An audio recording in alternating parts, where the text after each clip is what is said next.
Yeah, he improved as well as the game wore on after that goal. He looked a lot better. I mean, you just look at some of his moments here, JMO.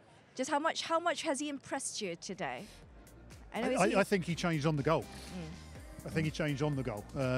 As I say, because we were talking about during half-time. Yeah, that he wasn't offering very much, and then second half was completely chalk and cheese. Yeah, I mean, Everton slightly changed the way they were playing as well, which maybe helped him. But the fact that he made the run in the first for the first goal, Mo Salah obviously intervening in one way, but then did the same thing for the second goal, coming at the far post. And then from then, he got more involved physically, getting on the ball, dropping in deep, playing, as we see with these clips here, actually being involved more in the build-up for opportunities. So, yeah, he's got to be happy. Jamie, I think, when we spoke about half-time and we were saying that he wasn't really influencing the game, I think the positions he took up in the second half would affect Everton. And I think the one thing that he didn't do in the first half, he didn't find them. When he was in them positions. His goal was 3 minutes in the second half. So effectively, he's played the majority of most of his second half with confidence, rather than having to work to get the goal and then have a little spell. So he had most of the half after scoring that goal, and like you said, Stubbs, I think he just then found himself wanting the ball. He was doing some nice tricks. He looked like a proper player. Looked like the player we saw during the World Cup. Absolutely. And it's mad, isn't it? One goal. Yeah, it is. And you could see by his relief when he celebrated scoring. No, he had to do the little wait first. Got to wait for the check, and he looked a lot happier after the check was confirmed. But, absolutely, yeah. I mean, how do you bring out the best of someone like Cody Gakpo? Again, big jump, Eredivisie to the Premier League. We saw a little bit today in the second half. In terms of the way to play him, his best position, what would you say would be the best one? I think sometimes when you want to see the best of a player,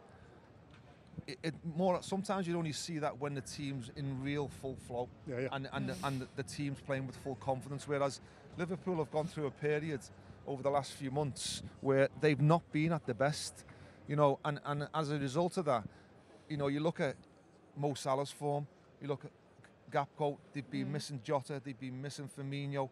These are all big players for Liverpool, and that is going to have an impact on certain individuals who, let's be honest, he's only just come into the team, so he's still finding his feet and seeing how this team plays and the demands that the manager wants them to play and the intensity.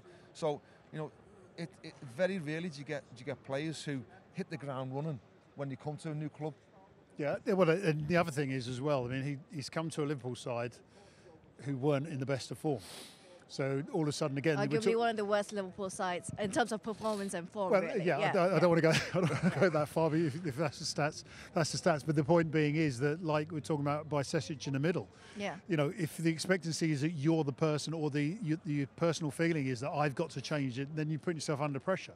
So when he scores his first goal for Liverpool, all of a sudden it's like, whew, that bit's done. Now I can play a bit. So we've seen 35 minutes of Cody Gakpo, which Liverpool fans wanted to see from the beginning. Well, hopefully for Liverpool, we'll see more of that in the games coming up. Newcastle game, what a good game to get your second goal.